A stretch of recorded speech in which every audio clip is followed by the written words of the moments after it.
So, Berto, this is part 2 in our analysis of the psychology of the TV show on Netflix called Beef.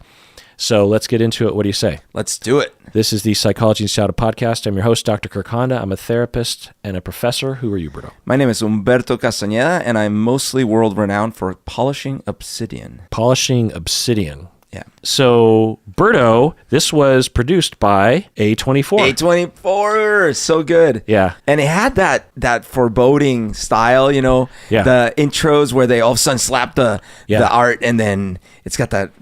I love it. Yeah, the title scene, the music, the those paintings, and the darkness of the theme and of the topic. And I'm getting more and more into art. Yeah. And I would say about 8 of the 10 paintings that they show at the beginning of the TV shows, I would pay a lot of money to get my hands on them. Yeah, they were so good. You know, they were. It's just it was anyway. By the way, I read that Ali Wong, she was on Jimmy Kimmel, and she said that originally her character was supposed to be played by a white guy. So it's supposed to be a rich white family, and a Korean Steven Yeun, struggling Korean American guy. I see. That would have not made as good of a show. Yeah. Right? Yeah, well, sorry. It might have been just great, but I love the dynamic between those two. Yeah. Those two, that casting was genius. Yeah. If it was a white guy, I think it would have been more explicitly about race. Yeah, well, certainly you'd have to include that because rich white guy oppressing Korean American guy. Whereas this, what we were saying, what was nice about it is it could have been. Yeah. But it was kept on an even playing field. Right. And it was also not about guy versus girl either. Right. That was the other thing. It wasn't like, you know, a feminist thing either. It was just good telling of stories. People doing things, you know. Sometimes she would have the gun, sometimes he would have the gun. Like sometimes he pushed her down, sometimes she would paint his car. Like they were both equally aggressive and violent, and especially her. I mean, it's like such good pairs. Her stand-up is hilarious. Her acting is so good. I mean, there's these little facial expressions that she gives in this performance that really it's the facial expressions that sell the inner dialogue, that sell what's happening microsecond by microsecond in the person's mind. And Ali Wong is so good at being able to portray that. And he got it too. Like they both knocked it out of the park. Yeah, I mean, if I was to hold up one performance, it'd be Steven Yeun for sure. That scene where he's downing the food. Yeah. And he's talking with the real estate guy and he's just eating compulsively. Well, let's talk about that. Yeah. Stress eating. Yeah. What do you think? Right. So there were several scenes where food was not being enjoyed. But that one was kind of scary. Like, talk about A24. Like, that was an A24 scene because he's sitting there in desperation trying to, like, talk about how can I get this place for my parents, you know? And he's got, I don't know how many burgers. Like, it was just a massive quantity of food. He had 4 Burger King. Oh, my God. I don't know what they call those, like McRib kind of. And he's cramming them into his mouth. Like, and he's drinking, he's swallowing them to the point where he finally, like sees that when he sees the money went down, you know, from the crypto, he throws up a little bit in his mouth, and then he swallows it back. Oh, yeah. I mean, that was good acting because I think he legitimately was kind of choking on his food. You know, his face was red. He was like, oh God. So, trigger warning: we're about to talk about eating disorders, and if you get triggered by such talks, you should skip ahead about 15 minutes. So. Stress eating, the phenomenon, it encompasses a lot of different experiences, a lot of overlapping phenomenon for humans. One is that when we eat, it naturally, our brain will reward us. You know, our brain is largely designed to reward behavior and to... So you got your nutrients in your body. Good job. Yeah, because the nutrients, when they enter the body, it doesn't naturally make us feel better. So our brain has to convince us. And one of the ways that it does it is it when it's signaling that you have food in your belly, these neurotransmitters are flooded into your brain of pleasure and of relaxation, and that you've done a good thing. And so it locks in that behavior. It becomes habitual. And so if you're stressed out, one of the ways that some people will learn to soothe themselves without the ability to talk about their emotions, like the way Danny was, is you might start naturally or subconsciously or consciously realizing that when you eat a lot of food, you feel a little better. Now, you might feel very disgusted with yourself or overly full, right? But emotionally, you'll feel better an hour later than otherwise. So that's one. Another is the obsessive compulsive personality disorder cycle between all or nothing that people will engage in. I didn't see that with the characters. So what's interesting is I actually misunderstood that scene the first time I saw it. I watched it again after I had completed the whole thing. I went back and rewatched a few scenes. The first time I saw it, I thought he was already planning to kill himself again, and that this was like his last meal. That's what I understood at first. But then when I rewatched it, I'm like, oh, no. Because it's when he saw the money tank that he's like, I guess I'm just going to kill myself.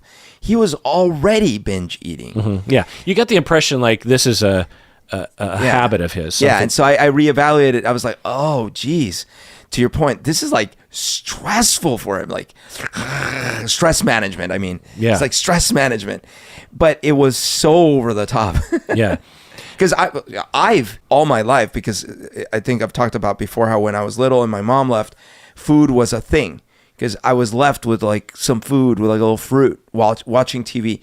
And I think that soothed me, right? Meaning that your mom on her way out the door. On her way out the door left me with some food at watching TV. And so you didn't see her for years later. Right. And so for me, that food connection was very deep. And my family shows love via food, like a lot of families do. And there was also a thing about eating to please my grandma who made all this food for me, and she wants me to eat it all. And so over the years, I definitely developed this like compulsive eating moments. Nothing to the extent shown on this show, but like where, I definitely would eat way more than I needed to late into the night, and like even to the point where like I'm already full, I'm going to eat more, because of that, trying to self-soothe. So I can definitely relate to that. Yeah. We also see Amy's character as a child will be squirreling away food. Yeah. And we also start to see that behavior in Junie, the daughter, Amy's daughter.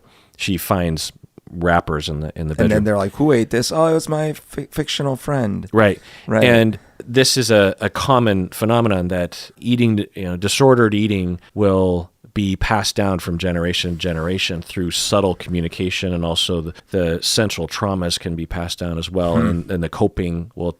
And I've seen this a lot, and in the beginning of my career, it would really confuse me. I would do a lot of in-home therapy, and I would be told by the parents that they might even show me, they'd bring me into the kid's bedroom, and there'd be just wrappers and half-eaten things and rotten, moldy things and plates and cups. Oh my gosh. Just stashed around. Another similar phenomenon is with alcoholics or people suffering from addiction, is they might find beer cans, or they might find cigarette boxes with half the cigarette still left in it, stashed in various parts of the house. Oh my gosh. I think, and it for a lot of this behavior, the assumption is, oh, they're hiding it, right? But I think that's only half of it, because there's a lot of illogic to it. Like for Amy, when she was young, she is stressed out. She's eating a little candy bar or a little thing with a wrapper in the kitchen, and she can hear her parents yelling at each other in the bedroom. And we see her go to her bedroom. She looks like she's concerned, and then she stuffs the half-eaten candy bar, the wrapper, into between her mattresses, right? And so on one hand, you're like, oh, she's hiding it because she's ashamed or whatever. She's going to eat it later. Or she doesn't want to show that she's eaten it. But all she has to do is eat the whole thing. And also, she can go to the garbage and throw it away, right? So now, if you're a kid, maybe you're thinking, well, maybe they'll rifle through the garbage. But I would see this time and time again where kids would, it's almost a compulsion to hoard and almost a denial. The way that I think about it, it's like, and it's not always the case, but the way I think about it, it's like their inner emotional denial becomes manifest in their behavior, where they have this outward representation of their shame that it's sort of like if you've ever had, maybe as a hypochondriac, a fellow hypochondriac, you might be able to relate to this.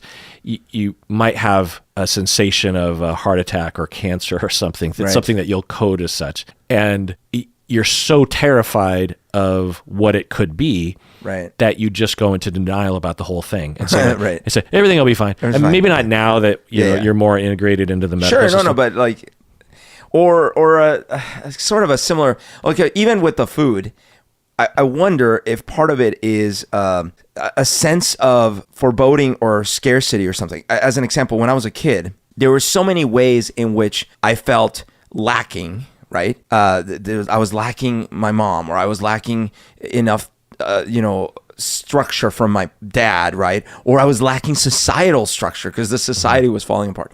And I was literally lacking money in the house. And when I would go to school, I didn't have money to buy a snack or whatever.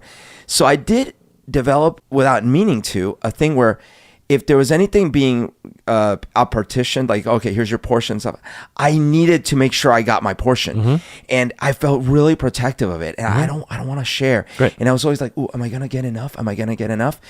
And that was a very strong feeling. Yeah, that's great. That's another angle to it. Absolutely. That I probably wouldn't have thought about in this moment.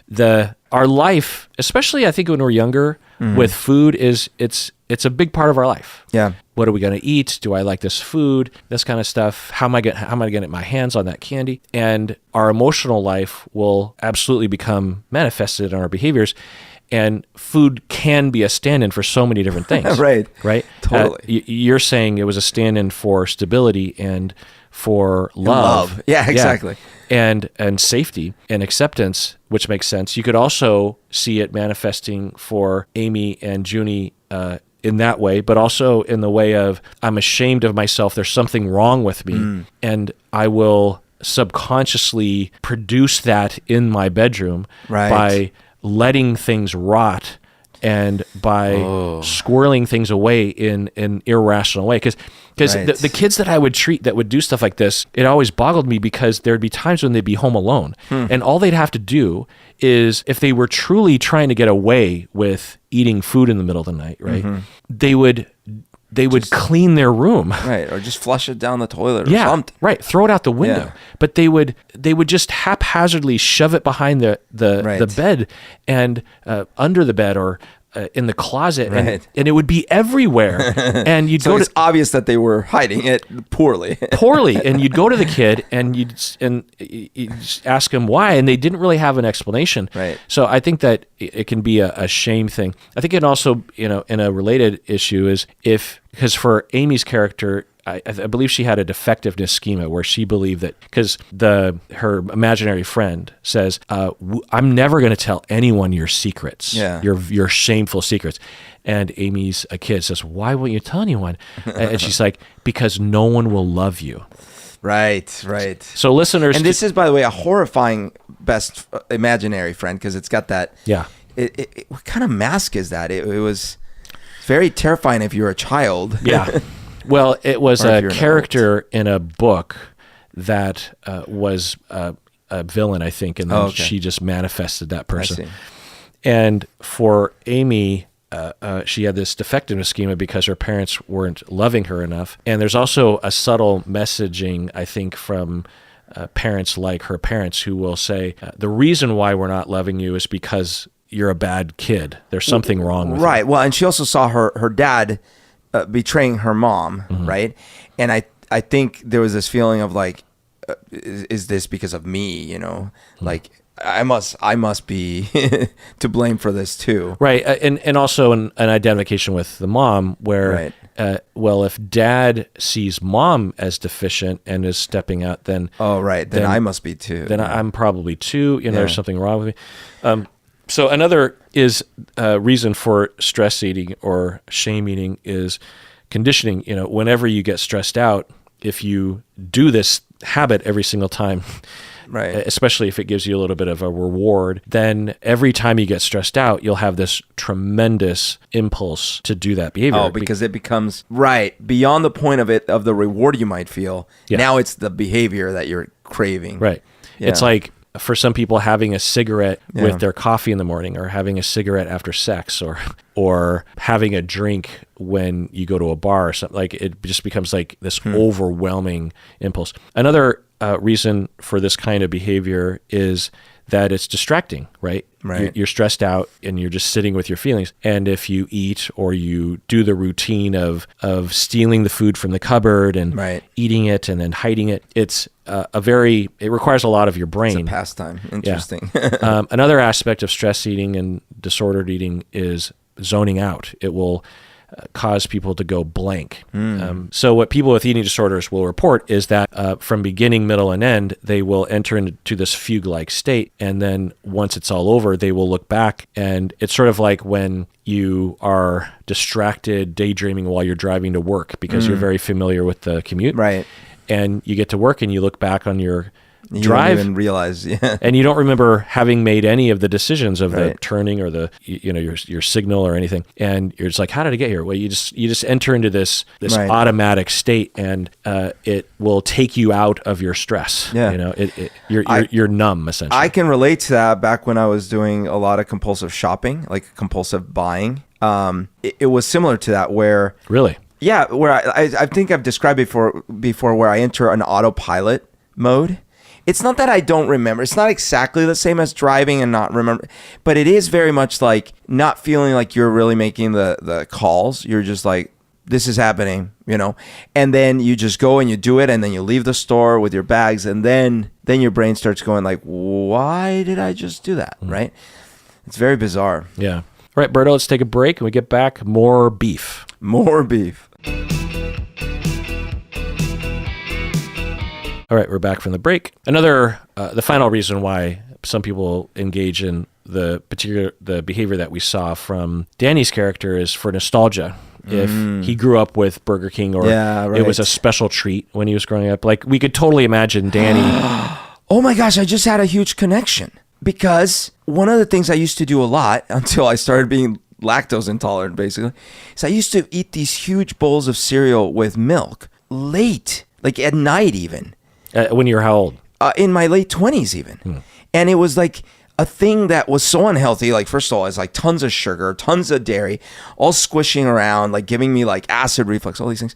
But I would do it. And of course, because cereal was like such a key thing for me when I was little, especially in New York with my dad. So I wonder if there was a thing where I was like, comfort food, that's like my cereal bowl. I'm back with my dad. Some weird connection there. Yeah. As you said that, like, because he was using Burger King, mine was the cereal. Yeah, I mean, some of that is functional and healthy. Soul food, childhood food. For me, certain kinds of... So the way I do it now, actually, is I do eat a reasonable small in the morning bowl of cereal with oat milk, right? But in my late 20s, it was this out of control, massive bowls that would make me sick late in the evening, But it was probably related to like feeling childhood nostalgia. If anyone wants to make some fan art of Berto having a giant bowl of cereal, I think that'd be great. And you gotta guess what cereal type it was. So, some last points here. When she was masturbating with the gun, how did you interpret that scene? So that was fascinating because the whole, I totally misinterpreted what was coming. I assumed that she had suicidal tendencies. And that's why the gun was locked and why he was all worried about it. And I don't know if that was also something that had happened, but clearly I was not expecting that she was going to masturbate with a gun. I read some interviews, and that was the suicide direction. I think it was a total red herring. Interesting. Yeah. Because certainly they did it well, because I was like, oh, geez, And then when she starts, the scene starts, and you're like, what? Wait, is this? Oh. And it was very interesting. I personally wouldn't go that direction, but I could see, it is an object that's phallic and power and blah, blah, blah. And maybe the risk of death involved. And, she also liked being choked. Oh, right. And she had that thing where I think she's in college. When she was coming of age, she saw something. And then I think she then ended up translating to, I must be punished or something. Yeah. I must suffer. Right. So the scene in question is when she apparently is online gaming with various people, and she became friends with an older white guy. And I think at the time she would probably be like 20 or 22 or something. And she made an arrangement to have sex with this guy, and apparently, and it was a really well-written scene because a lot of detail is given to us in a 45-second little scene. So apparently she told him, okay, I'm going to be under a blanket on my stomach, and you're going to have sex with me from behind, and we're not going to meet, and I don't want you to see my face, and I want anonymous sex, essentially. And he comes over and he's like, so you were serious about that? Because I kind of wanted to maybe have a conversation with you before we had sex. And she's like, you know, you can go if you want to go. And he's like, he's like, well, okay, fine. I mean, I guess I'll okay. As long as I'm here. And it's so it was hard to know what was going on. What is this a kink of hers, which is fine, or is this another example of her wanting to punish herself and putting herself? I felt, for example, the whole thing of spit in it before, you know, she would ask her partners, spit in my vagina before you know, and of course that's fine. Like, yeah, you know, you can use lubricant, whatever you want, and it might just be a kink too, whatever. But I also got the sense of like, I'm not worth it. So the first thing you got to do is spit in my sexual organ. That's a sense I got, like, I need to demean myself a bit here. Yeah, they were depicting it in a very complicated way. Yeah. As he starts to have sex with her, at least the way they're depicting it, it appears as though she's enjoying it sexually. Right. She's not just dead-faced. She has the face of someone, and she's sort of breathing like, ooh, I like this. But then in the mirror, she sees that imaginary friend as her. And so I think the shame and the self-hatred is wrapped up in her sexuality, which is true for a lot of people. You know, sex is a very personal, very vulnerable thing. And of course, there's so much shame in our culture around sex that if you have a defectiveness schema, in all likelihood, it's going to manifest in your sexuality. So we didn't get a lot of data, but we could imagine that eventually she's like, you know what, I need to be with someone that, you know, she even talks about this. It's like, when I met George, he's a good person, he's pure, and he's nice. Yeah. And I thought if I had kids with him and all of his qualities were passed down, and, you know, the few kind of good qualities of myself were passed down, then I would have done something good for the world. And so we could imagine that she chose him because he was soft and vanilla, as she calls, you know, safe and predictable, and wouldn't actually demean her, even though she ends up feeling bored. But she, and this is a common thing with fetish, not always, is that people's traumas will be played around with in their sexuality. Sometimes that can be very dangerous because it can re-traumatize yourself. But sometimes you use it to give you energy, and it's play, and it gives you a place to have some control over it. You know, if you have, for example, for her, she probably would have loved to have sex with George where he's being more aggressive, sort of pushing her around a little bit, maybe even some gun play, like a fake gun to the head kind of thing. You know, people have their fetishes. She seemed like that would be one of the things that she would want to do.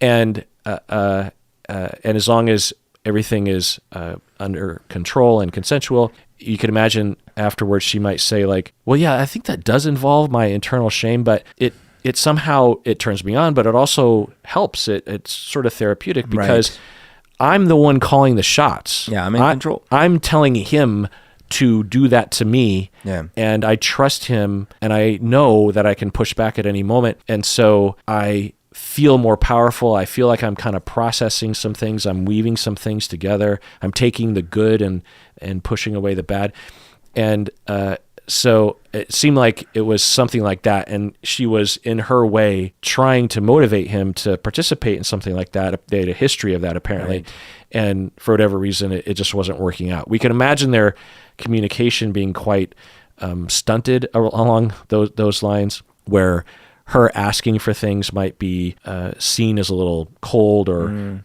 demanding. And he could at times be a very good listener and very caring and very emotionally intelligent, but also could be very self-centered and immature at times. So you can imagine him feeling insulted, like when she finally tells him, I feel like our vanilla sex is, getting me down. And he's like, well, at least I'm not having sex with a gun.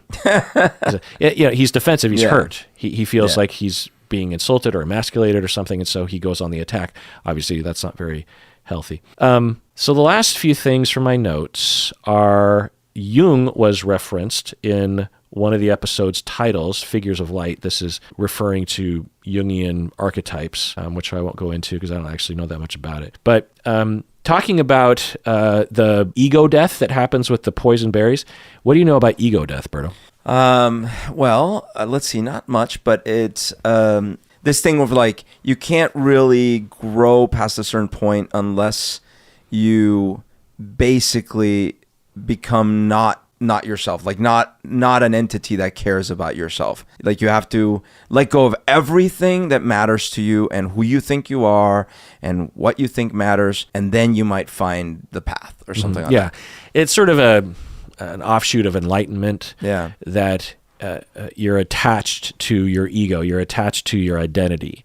We build a narrative, a story, a sense of who we are, and in order to truly be free, you have to have ego death. People will talk about taking substances, ayahuasca, this kind of stuff, and they'll say there was this moment where I wasn't me. I was like this floating nothing, and it felt amazing, but it was scary, and I now carry that with me, knowing that the attachments that I have to these notions that I need to see myself as this sort of person, it's all just fake. It's all just surface shit. I now can just say that I can be whoever I want to be. That can be very liberating. And so do we know what they ate, by the way? Do we know what kind of berries those are? No, to me they look like salal berries, but I don't know if California has salal. Not only did they have ego death, but they also became each other. It was trippy, man. Yeah, that was my least favorite part of the show. I loved when they were each other, though. But I figured you would, because you also liked the terrible Sopranos episodes. Yes, I love the dreams where he's dreaming. I just felt like, okay, I get it. Let's move forward, because it was long. They really dwelled in that space. Yeah, I think it was like a whole episode where they're in the desert. Yeah. Anyway. So, last topic, rage. So, it all begins with road rage. Yeah. And have you ever had... An escalating rage. Have you ever had road rage? I don't know if I've ever known...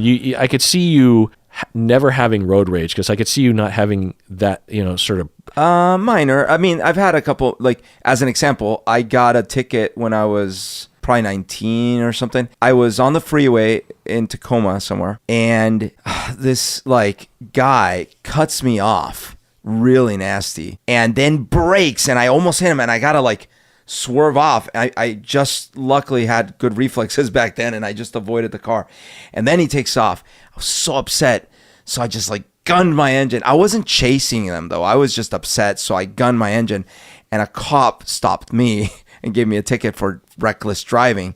Not for going too fast, but because I was spinning out or something. And that was me being rageful about what had just happened. Yeah. I've certainly never followed someone. I've been followed. I've been followed by someone. Really? What happened? I don't know what I did to piss them off, but they followed me through a neighborhood. I was on my way to a party, and I finally stopped. I mean, nowadays I probably wouldn't do this because I wasn't thinking about guns, but I stopped, and I turn around and what, and then they eventually just sped off, Yeah. But it was really creepy. Why are you following me? Yeah, it's terrifying. Imagine if you're a woman. I mean, my wife had something like this happen to her a number of years ago, and it's a very frequent occurrence. Yeah. What Danny did, he started to chase her. Yeah. And there's a lot of this, and I'll get into the research in a second, but it's a lot more prevalent than I think people realize. I think it's incredibly quaint, Berto, that when I ask you about road rage, you tell me about one incident that happened to you 20 years ago. 30. But I mean, I don't, maybe I'm just forgetting, but I don't think it's consistent. Yeah. One, I don't think you take a tremendous amount of pride in your driving. No, like, I mean, I make mistakes. You know.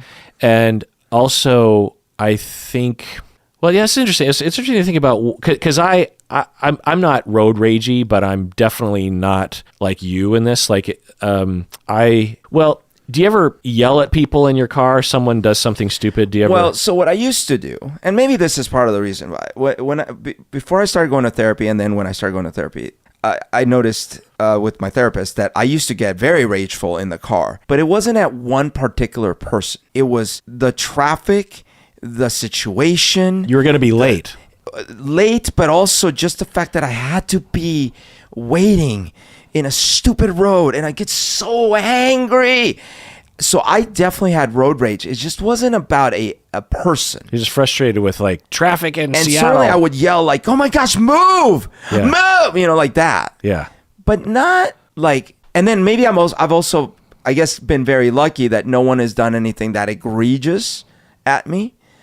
Like, I find it very quaint that you would even say that sentence, because you drive anywhere in the world, and if you're looking for it. So for me, maybe I'm the asshole on the road.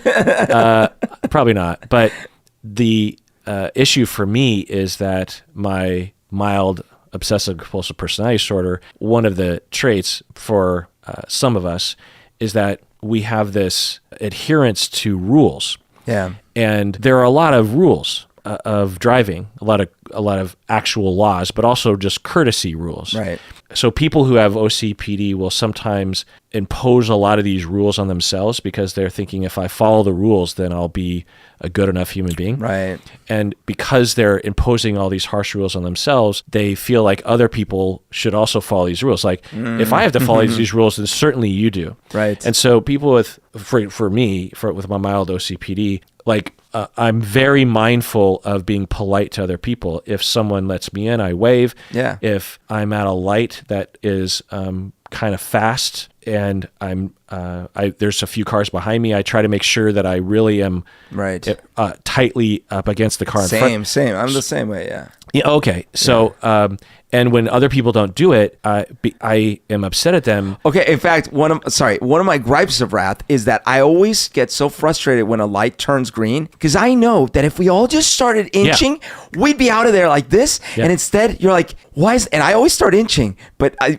have to brake because otherwise I'll hit the car, and I'm like, why is no one moving? Yeah. If everyone just rode each other's bumpers as you're turning at literally 3 miles per hour, then all of us can get through the light. Yeah. But if you wait for the first person to rev 6 car lanes, and then you put your car into gear and you start kind of going, then if everyone does that, then then the light turns, and now you got road rage. Yeah, a fourth of the cars can get through, and I consider that to be discourteous to the people behind you. You have to, in my head anyway, you have to not only consider your own skin, but you have to think about how you fit into the system of what's happening. Right. There might be other people that want to get through the light. The other factor that's working against me is general impatience. I'm a very impatient person. I have this manifests in a variety of ways. People might remember when I was program director at my university, I had to attend a lot of meetings, and the central reason as to why I hated being program director was because of these meetings. And the central reason why I hated the meetings was because I felt like they were completely wasting my time. And the reason why I felt like they were completely wasting my time is because I have an inordinate intolerance for inefficiency and wasting my time. There's a little bit of narcissism in there. There's also a bit of hypomania. I'm a pretty energetic person. I like to get a lot of shit done in a day. Yeah, let's go. And I'd be walking out of a meeting, and one of these meetings, and I'd turn to one of my fellow professors and I'd just say like, well, that was a total waste of 3 hours. And universally, everyone would be like, "Oh no, I thought the meeting was fine." I'm at minute 15 when the leader of the meeting hasn't even arrived yet. Oh my gosh! And then when they do arrive, they spend literally 45 minutes going around the room with people checking in. Oh. I would just be bursting at the seams, steaming while everyone else is just chilling, you know? So when I'm on the road, I have those things working against me. The things I have going for me is that I understand that it's not a big deal, and that unless I have someone in labor in my car, then it's not the end of the world. You know, the other thing going for me is, given my mild OCPD, is that I'm always extremely early. So I leave the house so early that you don't have that extra stress. I'm not worried if I'm a little bit late. Okay. You know what I just realized? I always have insights in these. I think one of the reasons I might be... Well, because don't get me wrong, I feel the anger. Like when someone doesn't realize that we are down to one lane, just a few cars ahead, and they still are going on the lane that's going to collapse. And you're like, dude, why are we going to have to let you in? Why don't you realize what's going on? Read the room, right? Mm-hmm. I do get angry, but I don't externalize as much in that. But I'm thinking one of the reasons is growing up in Bogota. So now when you went to Bogota, the traffic you experienced is very dense, but is a mild version of what used to be. Because when I was a kid, first of all, there were buses and small little type buses everywhere at all speeds, death boxes, people falling out of them at all. Number one. Number two, taxis everywhere. You know, no Ubers, just taxis. Number three, no one respected any laws at all at any times. Run red lights, run stop, whatever. Super fast, no speed, everything. Honking incessantly. Yeah, I experienced that in Mexico City. Okay, so you heard lots of cars, and I mean, this was a while back, but you'd come up to an intersection and say there's 3 lanes that you know you can choose from one of 3 lanes. There would be 5 cars that were just the lines had no meaning. It was like, well, sure, there are 3 lanes, but we can fit 5 cars. So we're going to fit 5 cars. And my dad, and I think my uncle too, but certainly my dad, constantly yelling obscenities at everyone. So my experience of that as a child was, why? So maybe it inoculated me a bit to be like, well, first of all, this is nothing. And second, I didn't want to be my dad in that sense, like just raging at the world, even though I did end up modeling him in so many other ways that were similar. But that might be one where it helped me a little bit. So I still feel it. I still hate it, but I don't obsess. The worst of it was when I was so angry about traffic, and then I had to work through that with my therapist. Yeah, so that opening scene where Steven Yeun, the character Danny, he's in line. Yep. And the guy in front of him and the cash register, you know, there's a long line. Right. And the customer in front of him and the cash register person are like, just having long small talk. Right. And the facial expression on Danny, he's just rolling his eyes. He's like, come on. Like, right. Have you ever been there before? Oh, of course. Yeah. And especially because we don't have the context at that moment. First of all, I didn't get what all his hibachi grill, what? Yeah. But you get the sense that he's under stress for some reason. And I've totally been there where, look, my life right now has got a big problem with it. You're all talking about the stupid clouds that you saw yesterday. Can we just move it along? Well, also, again, it's disrespectful. It lacks empathy and consideration. There are a lot of people in line. I'm next in line. There's people behind me. Yeah. We got better things to do. Yeah. Say hi later. And we're just standing here like, are you oblivious? Are you trolling? Are you a dick? What's wrong with you? Like, and if I were that cash register person and someone tried to have some small talk with me, I would do everything in my power to move that person along, because I would know that everyone in that line is looking at me, you know? And so just that lack of consideration, I don't know, you know, anyway. So I was relating to him then. And then when he gets in his car and he's backing up and he doesn't see. You could argue that Amy was driving too fast in the parking lot and pulls up too quickly behind him as he's backing up out of the parking spot. You know, the way it looked, and it's a genius depiction, because you could argue, well, they were both kind of at fault. She was going too fast, and he probably should have been looking more closely. And certainly a more normal version of it would have been that same thing happens. The white car honks aggressively and then tears out. And then that would have been kind of it. Or what I would prefer is there's a courtesy honk where you just go, pop. Oh, no, right. But I mean, even in the bad version, normally. Oh, right. But instead, she honks forever. Well, it's interesting because it's this perfect length of honk where it's too long. Yeah. But it's also not like super obnoxiously long. It definitely is saying something. And then she stays there. Yeah.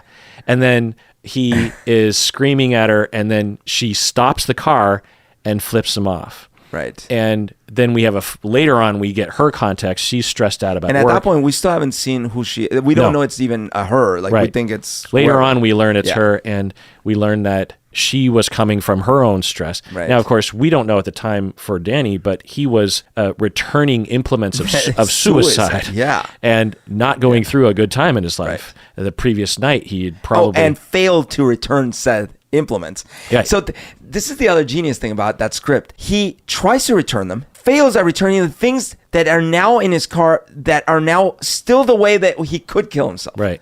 Yeah. Yeah. Oh, another element that I, of course, need to highlight because it's such a big part of the story is that, and I think it's purposely written into the script that individually, Amy and Danny are going through some really tough times. Right. Danny is literally trying to kill himself. Right. And Amy is spiraling out of control and giving up herself and feels alone. You know, they're both struggling. And what's interesting is even though Amy hasn't crossed the Rubicon yet, but anything like this will trigger her to dissolve her life. Right. So on one level, they're frazzled and on the edge of the cliff in terms of melting down emotionally. But another aspect is that when they turn at each other, they're happy. Yeah. It gives them purpose. Yeah.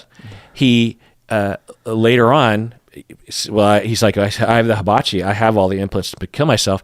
He reattempts, and he at the last moment can't go through with it. Right. But you get the sense like maybe the next time he'll succeed, because that's usually what happens. And he gets this feeling of like, I'm going to look up her that gives him meaning. Her license plate, right? And now all of a sudden he has purpose. He has meaning. He has something he can direct his frustration and rage towards. Right. It's her. I'm going to manipulate her into her house. I'm going to pee on her. And remember, she gets when he pees and then leaves and takes off, she smiles. Right. She gets that little bit of a hint of a smile. Right.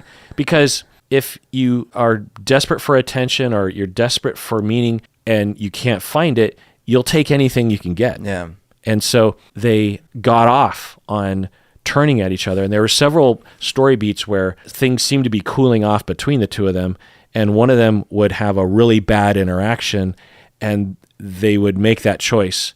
For Amy, she also started to have an affair with Paul, right? The beginning, partially to get back at Danny or to somehow get into his life. But then eventually it just took on a life of its own where something bad would happen. And then she would, she's at her boss's house and she feels kind of off kilter and she needs something to distract her. So this self-destruction impulse kind of kicks in. And like when he had the off-ramp to finally realizing it was his own damn fault that the fire happened, and he still tells his brother that it was her. Right. And of course, it was like one of those like, no, I still need the meaning. So she's still the enemy. Right. Yeah, there were so many little moments. Yeah. Like the moment where she decides to flip him off in the very beginning. Right. She sees him pulling out. She honks a long time because she's scared, and then she drives off. And then that could have been it. And that could have been it. But then she stops her car, I think, and she's kind of rethinking, and she's at a crossroad. Right. She's thinking, I should probably just drive away. But given all the turmoil and all the built-up anger, she's just like, fuck it. I'm going to let him have it. And not only does she flip him off, but she just really lets him have it. And it's a beautifully written script in that way too. It shows volition. Yeah. It shows these moments where you can choose to go on with your life, or you can begin the hero's journey, a very dark version of the hero's journey. Well, and then because when he shows up to her house and then he realizes, oh, okay, I had it wrong. You're the driver. And your husband is Japanese. I hate Japanese, blah, blah, blah. But then you get the sense that maybe he's like, what's the point? Yeah. Can I just use your bathroom? Okay, fine. And you're like, okay, fine. No. He peed on her bathroom. Yeah. Like, it's such a double down, triple down, quadruple down. Yeah. Yeah. Okay, let's take a break, and when we get back, more beef.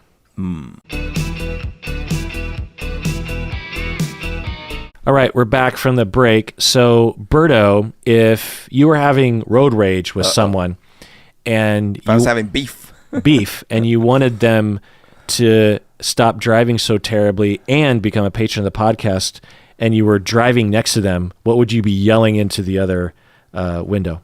Okay. Hey, yeah, you. Oh, no, just roll down your window for a second. Hi, what a lovely day.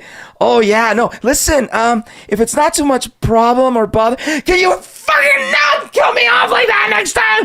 I nearly got killed. I was gonna kill you, too. I cannot believe it, but damn it, at least become a patron of the podcast.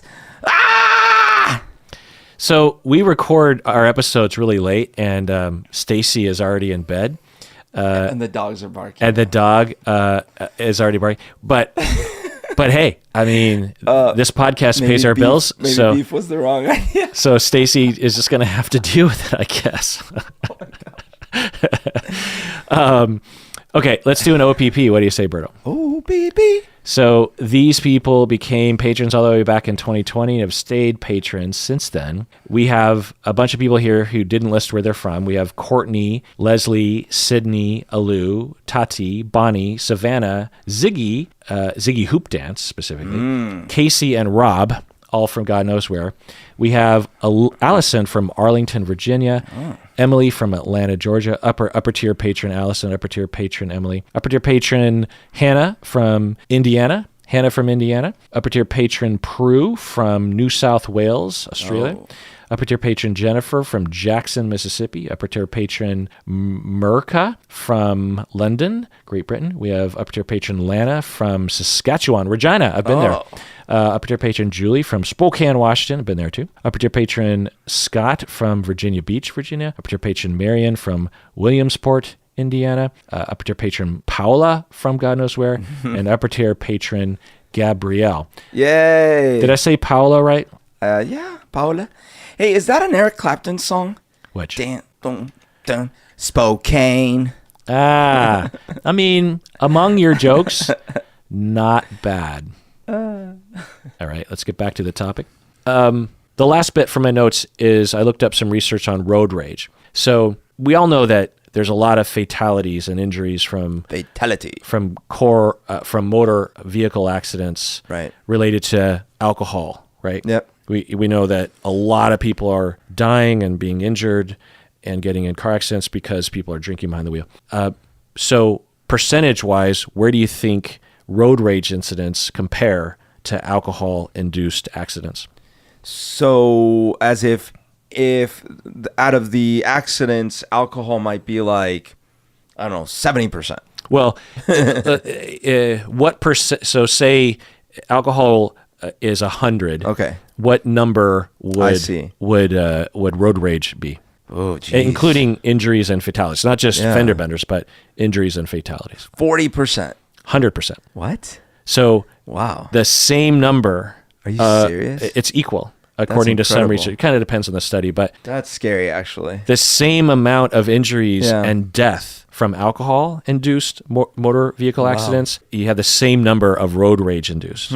Yet we mainly talk about reducing alcohol. Right. We don't talk much about how to help people with their road rage. Wow, that's crazy. Yeah, and it doesn't really surprise me because on Reddit sometimes it'll feed me these videos of people having road rage, and they will try to run people off the road. Sometimes they'll drive so erratically trying to scare someone else that they'll flip their own car down the freeway, this kind of thing. Oh, jeez.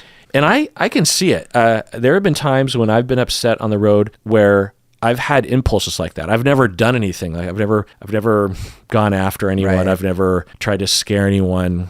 I'm usually just kind of grumbling into my steering wheel, and my wife has gotten used to it over the years. I know she doesn't like it, so I try to tamp it down. But you know, I understand. And I have friends, two in particular that I can think of, that get irate. Yeah. And yell and do all the thing. It's not logical to me to try to yell at them because it's not like people learn or anything.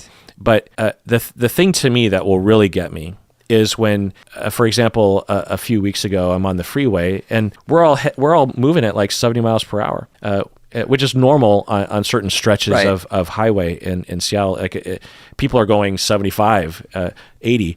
And anyway, so I'm going 70 and I'm just relaxing, going down the highway. And then this guy kind of at the angle in front of me in another lane, he just suddenly gets over with no checking of the lane and no signal. Yeah. He just, out of nowhere, like for no reason, it wasn't like he was trying to avoid something. He just out of nowhere decides he's just going to randomly get over. And it wasn't, he was moving left into my lane. So it's not like he was trying to get to an exit. He just thought, you know what, I want to be in this lane. And I was so irate because it's people like him that cause death in the world. So many people are dying on the freeways every day, and all the fucker had to do was signal. Because if I saw his signal, I would have slowed down a little bit. I would have let him in. What's the big deal? Or at least wait until he has a bigger window. Yeah. I don't even think he looked. I don't think he would have changed lanes if he would have looked. I think he just said, I want to change lanes, and so fuck it. Yeah.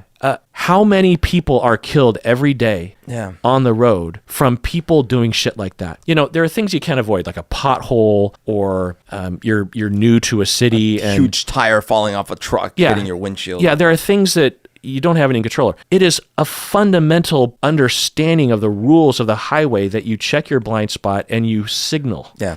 It's like running a red light. Yeah. Now, if you're in a parking lot and you run a stop sign or something, that'll be slightly annoying to me, but it's not life-threatening. Right. When I see this guy changing lanes, I think about all the pain and grief.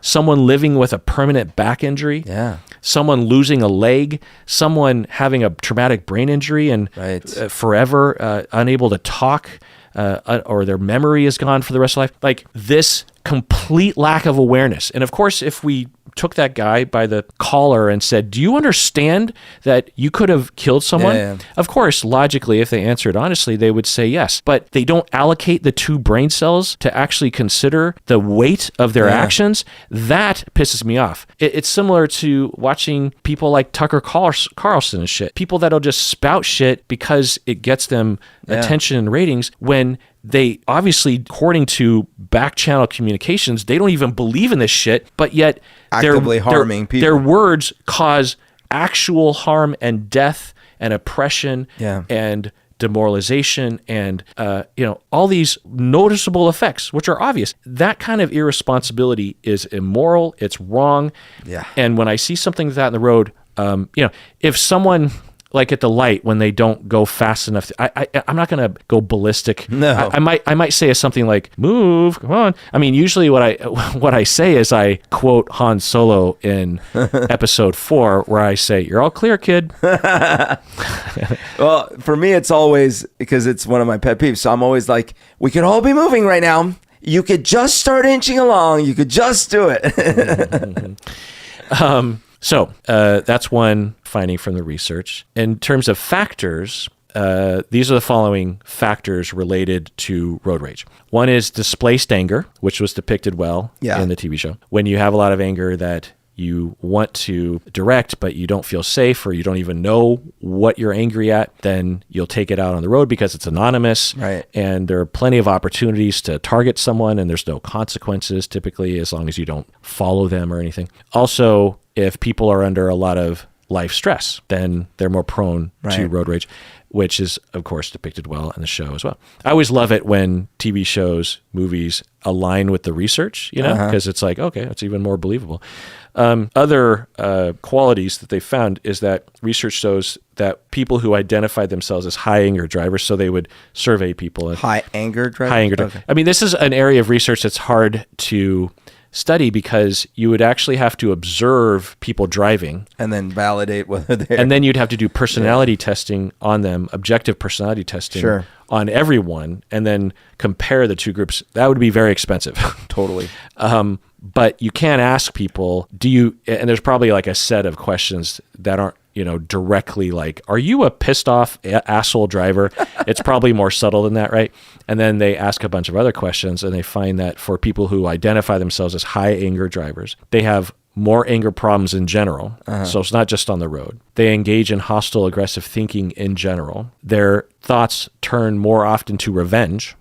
So that's interesting. So you and I don't have that. We're not right. We're not revenge-oriented individuals. So we might get a little, grumbly, but we're not going to chase someone down. We don't have that impulse, or to try to run.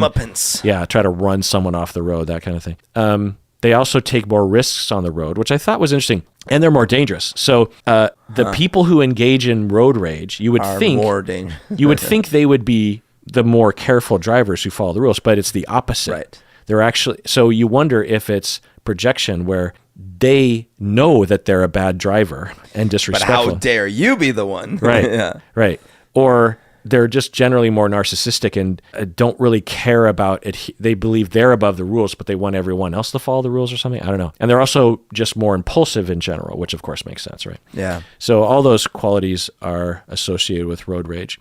I will say that for those of you out there, and I should point this at myself, is if you find yourself having excessive or moderate road rage, even if it's just the emotion, and especially if the situation isn't life-threatening, I think it's completely rational. In fact, I would consider it to be your duty to get to feel an emotion when someone does something that's life-threatening. Life-threatening, of course, yeah. So that guy in the freeway a few weeks ago, I think it's totally rational. So I've called 911 for reckless drivers on the freeway. Yeah.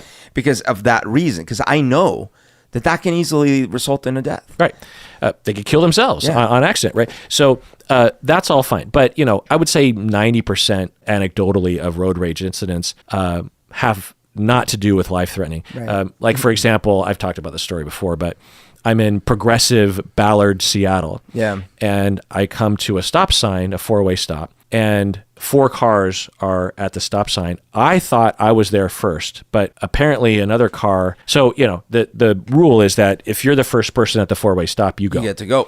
If you're at the same time. Well, not only do you get to go, you should go, because that's the fastest system. If everyone waits, then it slows everyone down. So I thought I was there first. Another car thought they got there first, but at the very least, we got there at basically the same time. Right. And sometimes what I do, because Seattleites tend to be overly nice, is if there's a tie, I just go, because the sooner one of us chooses, the faster both of us are going to get through the intersection. Anyway, so we both come to the four-way stop. I go and, didn't really think anything of it. She pulls in behind me. She, diverts her route and pulls in behind me. I get to so she's chasing me down. Right. I don't notice this. I come to a stoplight. She gets out of her car. Oh, wow. Comes up to me and is banging on my car. This is a young woman. She's probably in her 20s, white woman. Oh, and my gosh. Her race matters because she's banging on my window, screaming at me, and calls me a chink. Oh, my gosh. So, road rage and racism in progressive Ballard, Seattle. So that happened to me. So use it as a barometer for that woman, for example, given that we both basically got to the stop signs at the same time. Let's say you did. Let's say it was your fault. Yeah, let's say she got there a couple seconds later, and I just went, like, what? She was delayed by 2 seconds or something, right? So it's not logical to have that much anger in a situation like that, right? So use it as a barometer for yourself. Wow. Are you suffering like Amy? Are you suffering like Danny? Right. What's going on with you? Because it could be a window into your inner life. Amy and Danny could have done that.